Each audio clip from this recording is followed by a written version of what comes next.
春花秋月，何时了？往事知多少？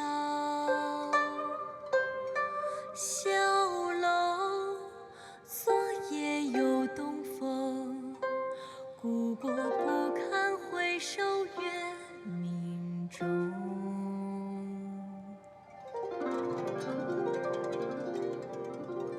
春花秋月，何时了？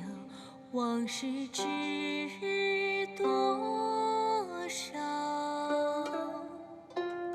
小楼昨夜又东风，故国不堪回首月明中。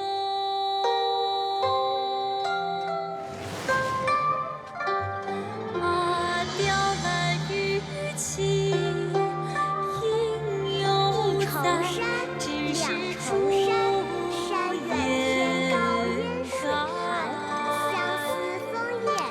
问君能有几多愁？恰似一江春水向东流。雕栏玉砌应犹在，只是朱颜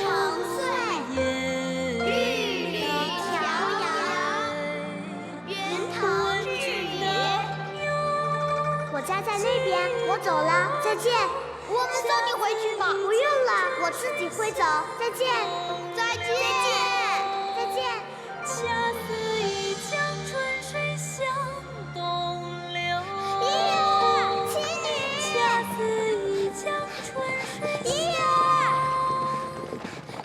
那你以后会做一个好皇上呢？我会的。姨儿，姨儿。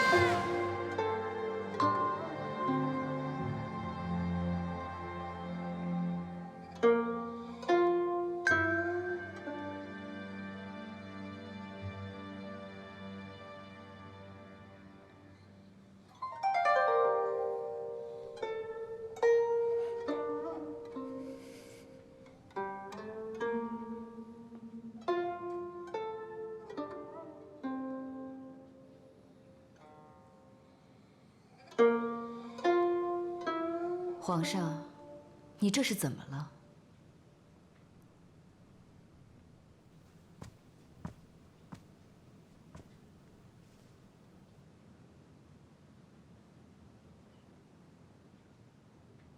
等等，不愧是戏班子的招牌，声音犹如天籁，唱的如泣如诉，让人不由得要流泪呀。皇上，你可知道他唱的是什么词曲？虞美人。词是什么人做的？南唐亡国皇帝写的词。今日花好月圆，我们大家难得出宫，正是好兴致。你为何要唱这首亡国皇帝悲愤哀怨的曲子，扫了大家的兴致？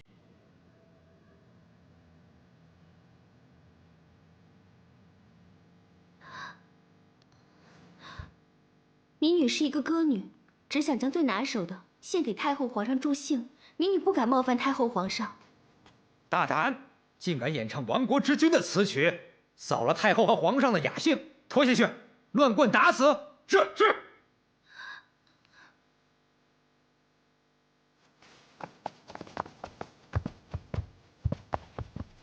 等等，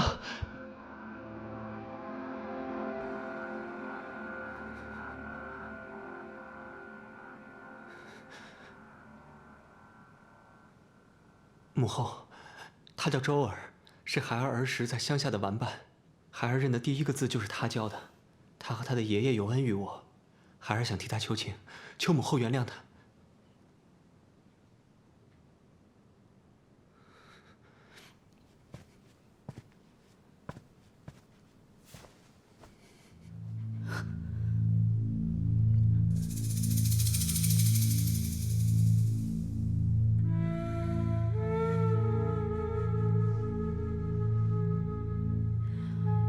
郭淮，奴才在。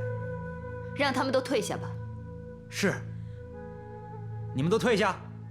是。皇上，你还跪着做什么？来，快起来吧。母后，孩儿想将周儿带进宫去，一同聊聊儿时的趣事，希望母后答应孩儿。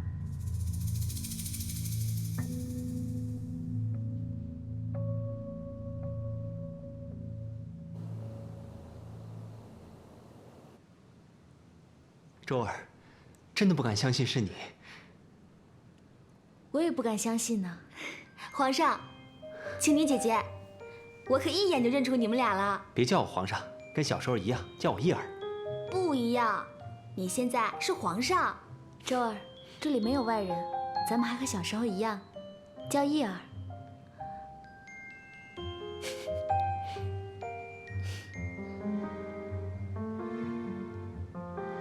她叫蓉儿，是自己人。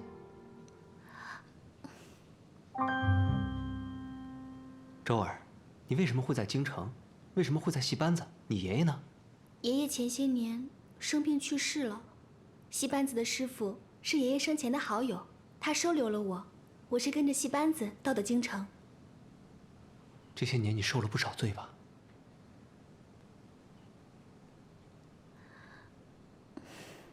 叶儿，青妮姐姐，你们过得好吗？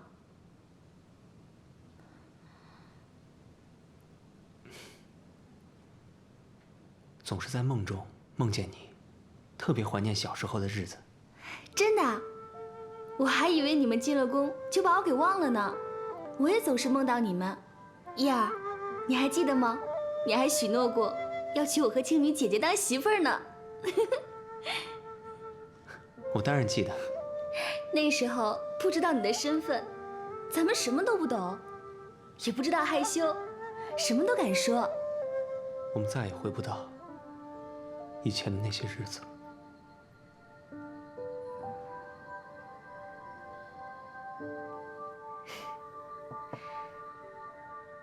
这个周儿不但唱得好，长得也好，不卑不亢，落落大方，一点不像民间人家的女儿。妹妹真是好眼力，她并非是一般人家的女儿，她的祖上是钱塘皇上的老师，也曾经是呼风唤雨的人物。姐姐是怎么找到这个女孩子的？一个太后大海捞针都不是难事，何况是找个活人呢？这么多年过去了，看来皇上还是对这个女孩子念念不忘。两小无猜，世间最美好的回忆，谁能忘怀？姐姐，你说皇上会选这个女孩子吗？打心眼儿里，他肯定是喜欢周儿的。这次哀家让他们相遇，就是想知道皇上他心里是怎么想的。他到底是想要江山，还是想要美人？听说最近朝廷上有人议论，让姐姐归政于皇上。皇上的羽翼日益丰满，归政是迟早的事情。但是归了政之后，咱们还得让皇上听咱们的，要不然咱们姐妹俩以后的日子该怎么过呀？姐姐说的是，张德林的女儿，王延龄的孙女，无论是谁入主中宫，都不是哀家想要的。哀家现在倒是希望，有情人能够终成眷属。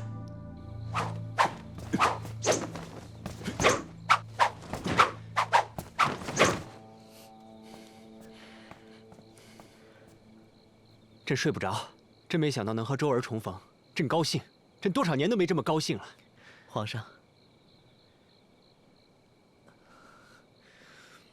你想说什么？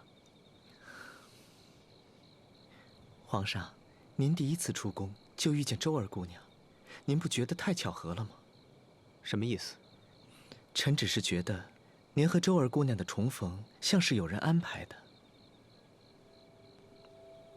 你是说太后？她为什么要这么做？还有，她怎么知道我和周儿曾经相识？臣也说不清楚，臣只是觉得巧得可疑。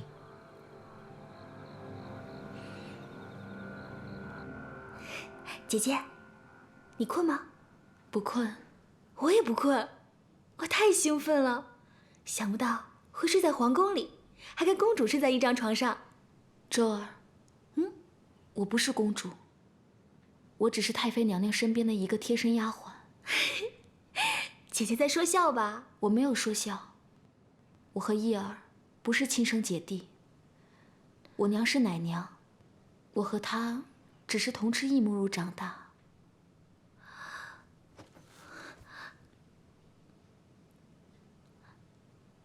那当今太后是义儿的亲娘？不是。那义儿的亲娘？周儿，这里是皇宫，不比在外面，说话一定要小心，不知道的就不要问，不然会惹大祸的。姐姐，你和义儿这些年在宫里开心吗？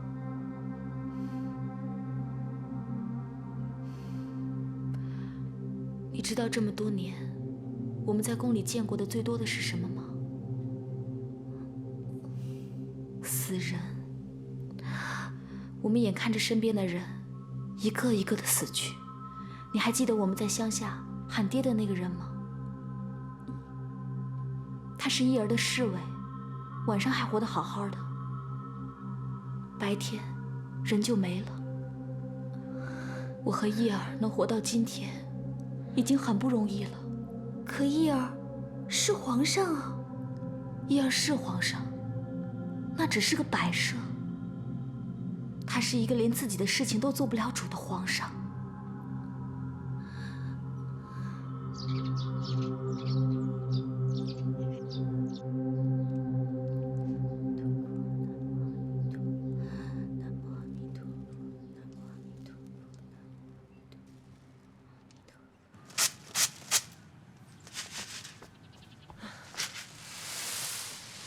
嫂嫂，那个夫人又在烧香拜佛，屋子里的香烟把眼睛都熏得睁不开了。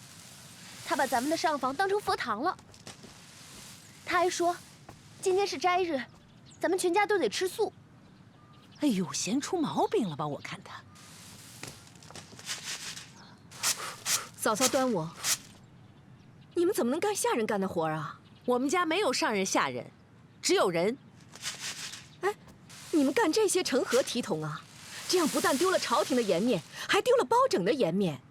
哎，夫人，你这话说的有问题。我们不偷不抢，不贪不占，我们自己干活养活自己。那您说我们应该干什么？难不成每天吃斋念佛？那你们干这些活，包拯知道吗？他闲的时候可天天跟我们抢着干呢。这儿比较脏，您还是回屋待着吧。啊，我在屋里待得闷得慌，我还是出去走走吧。哎，夫人，您不可以出去。三黑说了，不能让别人知道您住在这儿。不怕，端县没有人认识我。哎，夫人，您不能出去。嫂嫂，我是憋得难受啊。哎，要不这样，您就在这儿溜达溜达，要不然，您跟我们一起干活。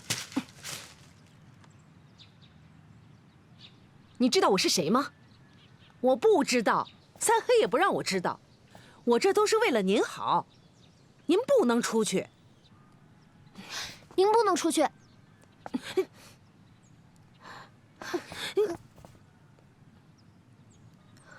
啊，包拯，你回来的正好。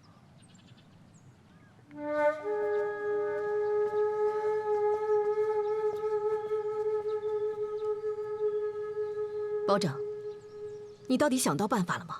什么时候才能让我们母子相认？夫人，这事不能着急，要等到时机成熟。何时时机成熟？包拯，我要是能安下心来，就不会跑到端县来找你。现在能证明我身份的，只有陈林公公会替我说话。可是他年事已高，再有个什么三长两短的，我的身份就更说不清了。我装疯卖傻等了这么多年，难道还让我等一辈子吗？夫人，皇上已经长大成人，可是仍然当家不做主。现在首要是要让太后归正，让皇上成为真正的皇上。只有皇上当家做主，才是你们母子相认的时机。这个您应该明白。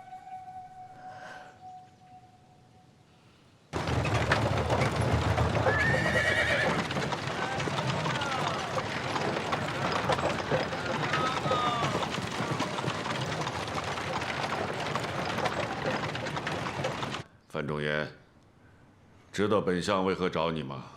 王大人是不是听到了什么？我听到什么不重要，重要的是太后听到了什么，让太后归正天子。是你在下面挑头议论的吧？是。太后的耳目已经传到宫里了。王大人，学生就怕太后听不到，太后自己退位，比被逼迫更有颜面。幼稚！你以为几个人私下几句议论，太后就真能把皇位让给皇上吗？这只会让太后和你结怨，甚至遭到暗算。王大人，请您过目。什么？让太后撤帘归正的奏折。先帝病重之时，当今皇上年幼，先帝留下遗诏，让太后替幼主暂且代理皇权。如今皇上已经长大了，太后还垂帘听政，这岂不是将暂且变成了永久？那这大宋江山以后是姓赵，还是姓刘？范仲淹，就凭这道奏折，就能让暂且不变永久，就能让江山回到赵家的手里？自不量力！凭学生一个人的力量，不能。加上本相也不能。你，王大人，您是在明哲保身。本相就是在明哲保身。你别忘了，你是我举荐的官，本相不想因此受到连累。权力现在是在太后手里，但名义上还是赵家的。本相如果保不住自己，那么江山恐怕真的就易主了。本相现在辅佐的是小皇上，本相比你还着急。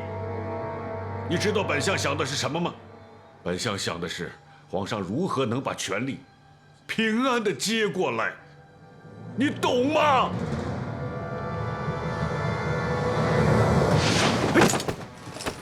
呀！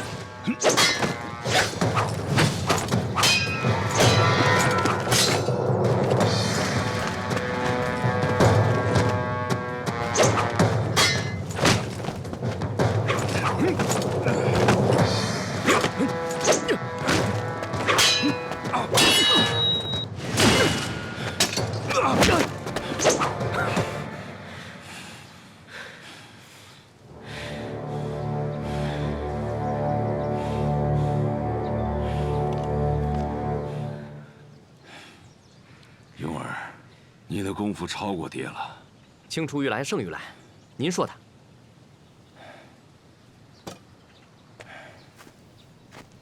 爹，孩儿胜了，您不高兴吗？爹也不知道该高兴还是不高兴。你和蓉儿小的时候，爹盼着你们长大。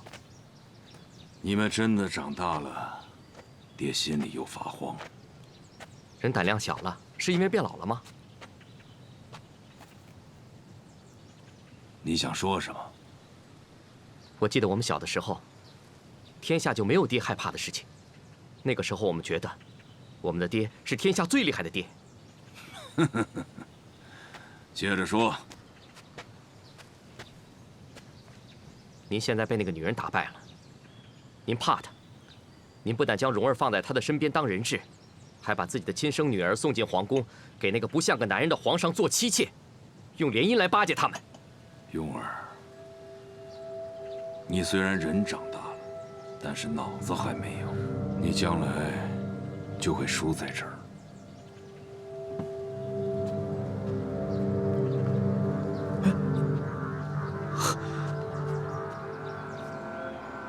少爷，老爷怎么生气了？老爷觉得他自己老了。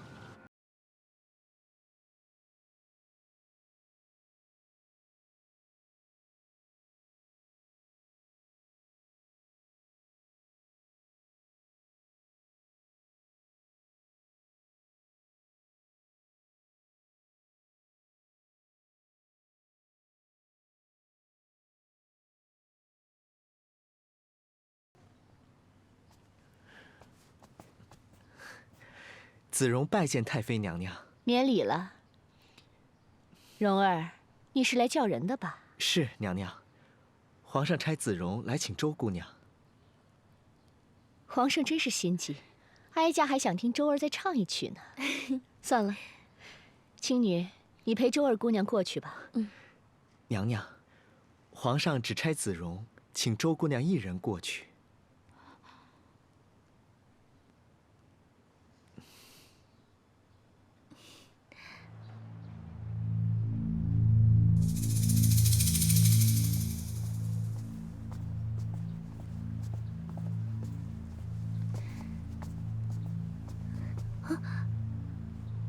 周姑娘，有件事情我想问你。什么事情啊？你和皇上小时候的事情，你跟别人说过吗？没有，我从来没有跟别人说过。你再想想。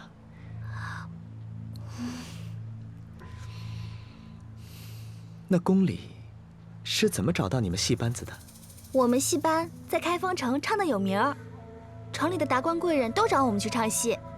宫里怎么找到我们的，就要去问我们的班主了。我只是个唱曲儿的，班主说让我们去哪儿唱，我们就去哪儿。那你事先知道是给皇上和太后唱的？知道。班主说太后、皇上要听我们唱戏，让我们一定卖力的唱，不能出任何差错。张公子，你问这些做什么？哦，没什么，我只是好奇而已。周姑娘，走吧，皇上还在等你呢。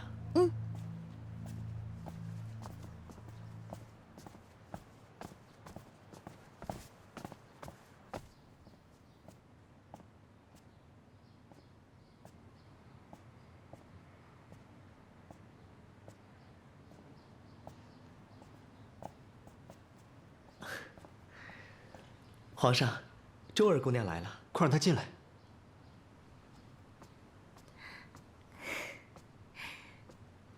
依儿，你们退下吧。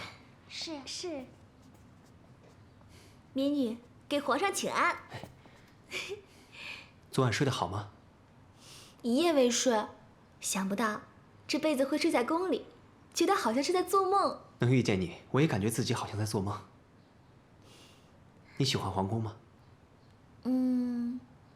皇宫比我想象的还要大，还要气派。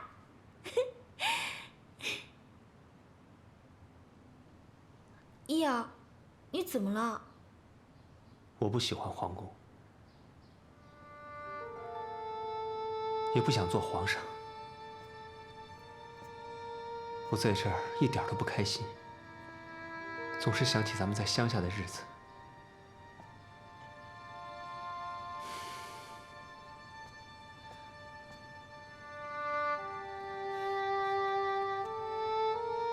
依儿，你们的事情，青女姐姐跟我说了。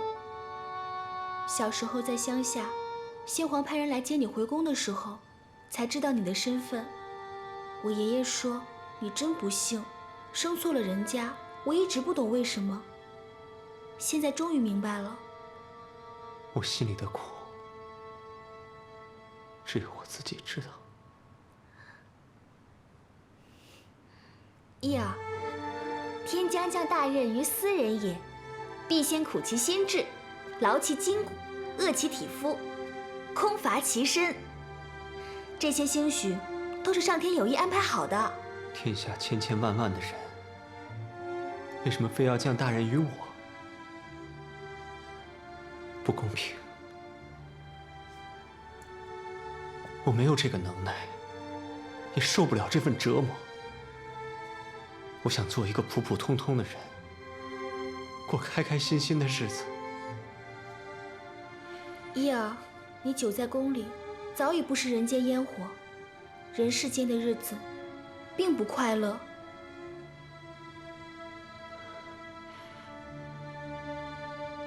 为什么？天灾人祸，恶人当道，到处都是不公。民间的苦难，一时半会儿也跟你说不清楚。依儿，天下的人千千万万，可你生来就是天子，我生来就是没落的公主，这是命，愿意不愿意都由不了我们。我呢，能做的就是当一个好歌女。你能做的就是当一个好皇上。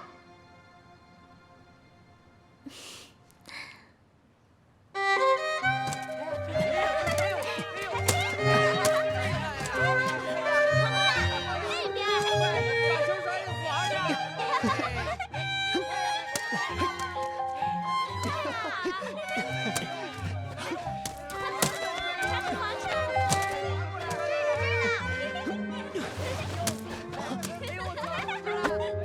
上加油！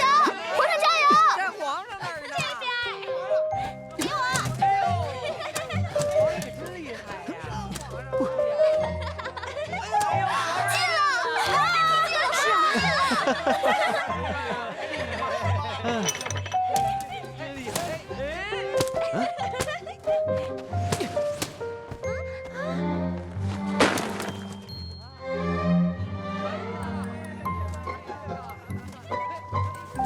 看啊，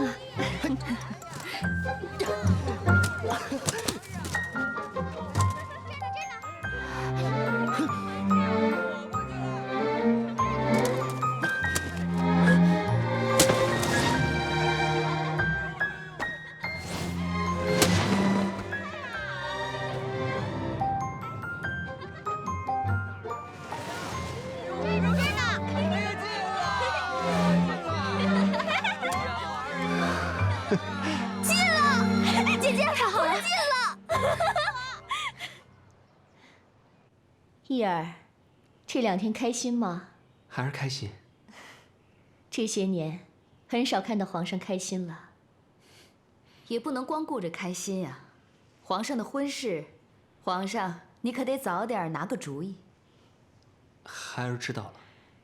叶儿，王大人的孙女，张大人的女儿，你都见到了，给娘娘说说，你更中意哪一个呀？这儿没有外人，你心里怎么想的就怎么说。孩儿也不知道怎么办，还请母后和小娘娘帮孩儿拿主意。皇上，萝卜青菜各有所爱，我们喜欢的未必是你喜欢的，这个主意啊，还得你自己拿。叶儿，不要左右为难，喜欢哪个就是哪个，其他的事情你大娘娘会为你做主的。孩儿喜欢周儿。你说谁？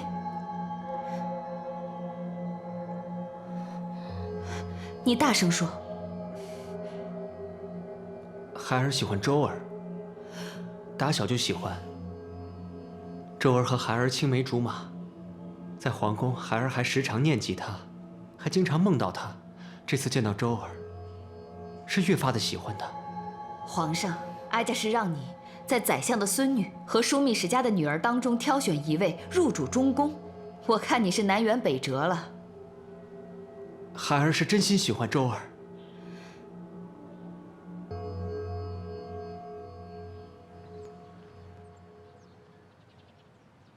菊花开，菊花残。塞雁高飞人未还，一帘风月闲。周儿，还记得这首诗吗？《长相思》，是你教我的，你是我第一个先生。你不提醒，我差点都忘了。我爷爷是前朝皇帝的先生，我呢是现今皇帝的先生，还不快给先生行礼？先生好。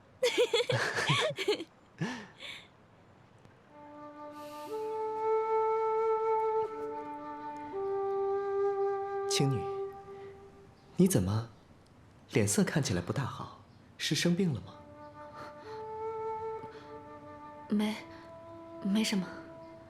青女，你和皇上小时候在乡下的事情，太后娘娘知道吗？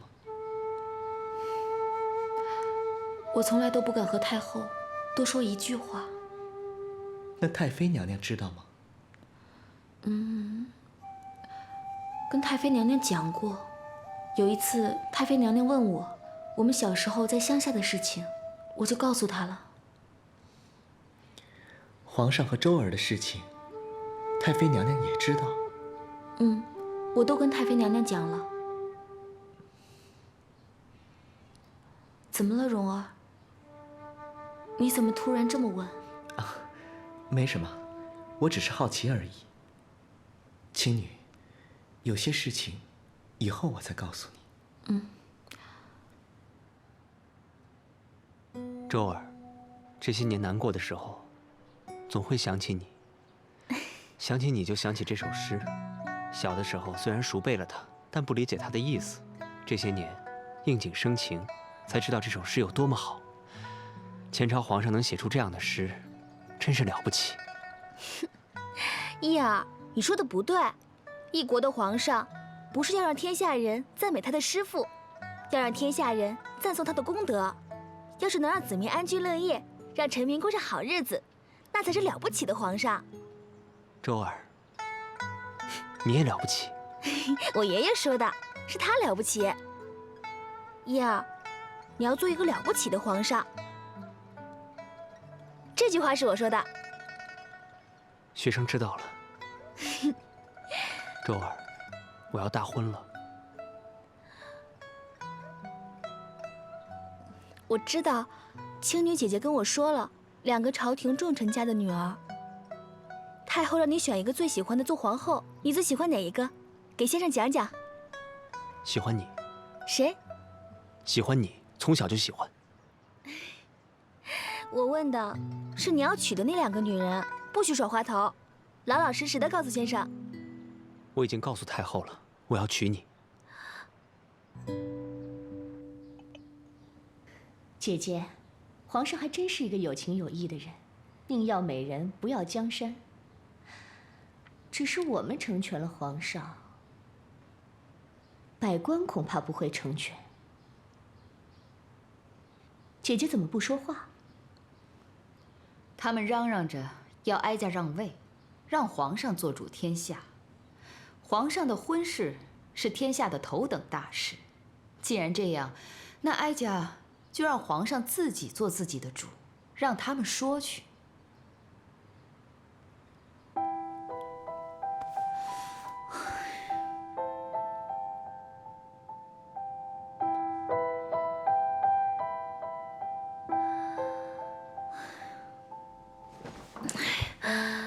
姐姐，我还是睡不着。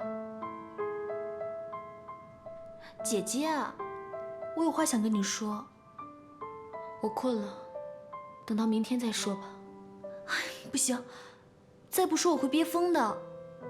那你说吧。算了，等我想好怎么办再告诉你吧。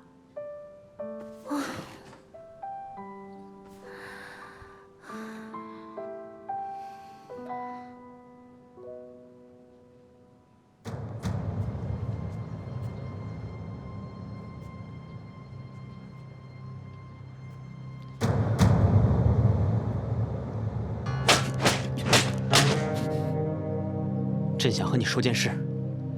皇上，臣已经知道了。您喜欢周儿姑娘，想娶她为后。你怎么知道？青女告诉臣的。太后会答应吗？会。臣已确认，周儿姑娘是太后有意安排与您重逢的。太后为什么要这么做？因为太后希望您娶周儿。为什么？为了将您的羽翼折断。让我爹和王延龄与您联姻，是太后迫不得已送出去的人情。其实她心里并不乐意。为什么？不论您选择谁，都会成为您的一只硬翅膀。太后最怕看到的，就是您的翅膀长硬。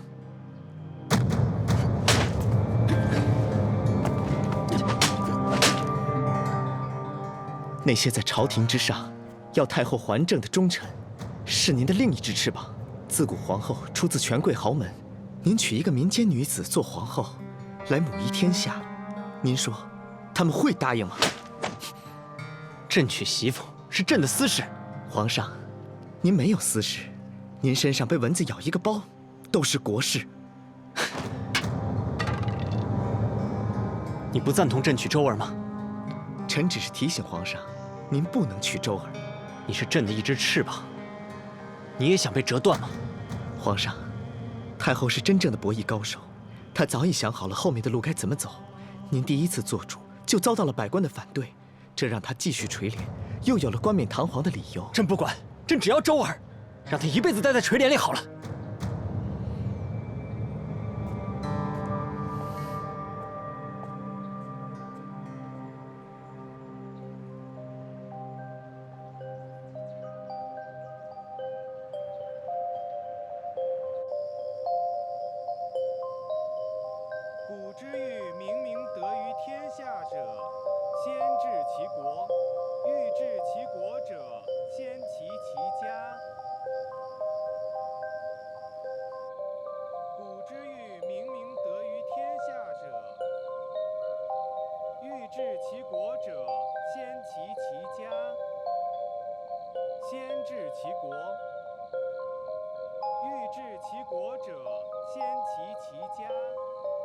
古之欲明明德于天下者，先治其国；欲治其国者，先齐其家；欲齐其家者，先修其身；欲修其身者，嫂嫂，先正其敏儿读书可真用功，以后一定能考上好公民，比三黑有出息。我不稀罕这个，我呀只求这个家平平安安的，人丁兴旺，比啥都重要。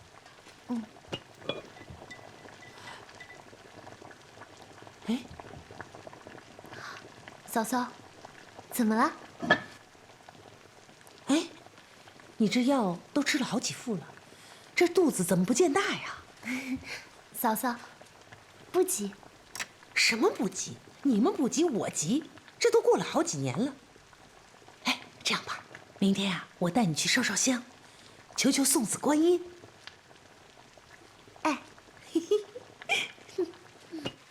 家齐而后国治，国治而后天下平。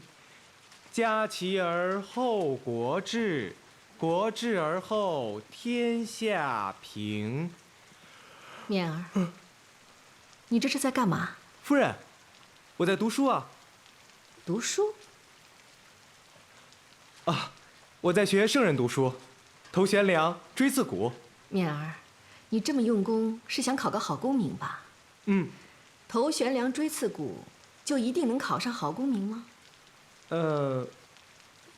还要有天资，不过呢，勉儿天资笨，所以说要更加用功。勉儿，做好学问不是最好的捷径。夫人，什么意思啊？勉儿，你不用这么辛苦，只要你叔叔帮我把事情办妥了，我保你一定飞黄腾达。啊，娘。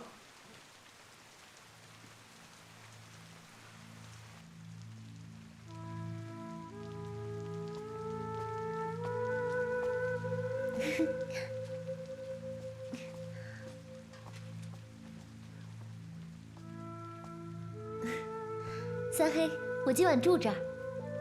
嫂嫂明天又要带我去烧香求子，种瓜得瓜，种豆得豆，不种种子，观音娘娘也没办法。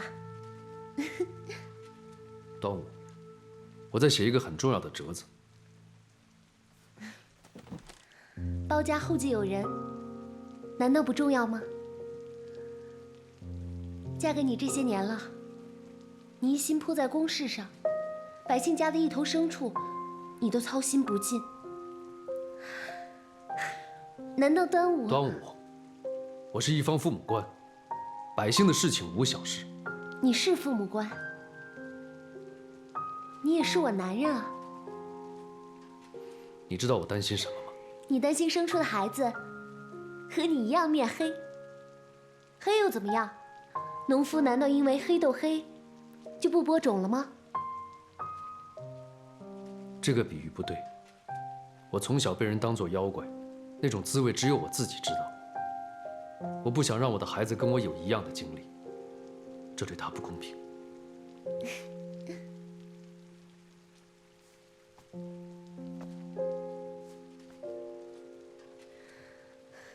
三黑，你来到这世上，却不让我们的孩子来到这世上，这不公平啊！因为不想要孩子，而让人家守活寡，这更不公平啊！不管勉儿能考上顾名也罢，考不上顾名也罢，这事儿不用您管。我这是为了勉儿好，您为他好，您那是害了他。我不管您找三黑是什么事儿，反正您不能拿他的前程来诱惑他。娘，您别说了，哎，我这怎么就成诱惑他了？夫人，我是为了他好。怎么了？你，嫂嫂，夫人，为何争吵？您问他吧。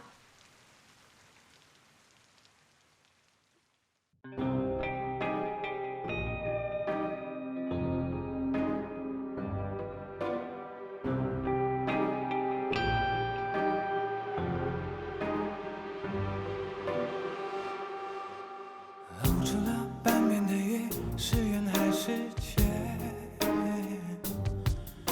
喝过了半杯的酒，是空还是满？初心总是是比结果看上去热情大方，真相从来就简单。演过了一半的戏，是真还是梦？唱出了一半的歌，是悲还是欢？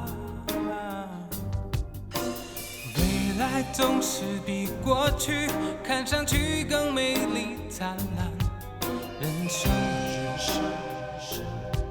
人生本就是梦宽，不要说江湖爱恨两难，那不要说世道善恶难断，大江东去，只留下了风流人物，千古流传。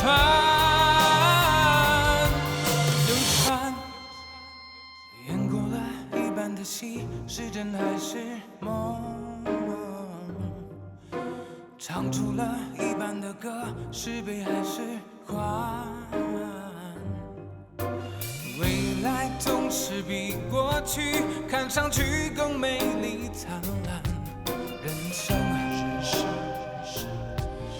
生本就是梦宽，不要说江湖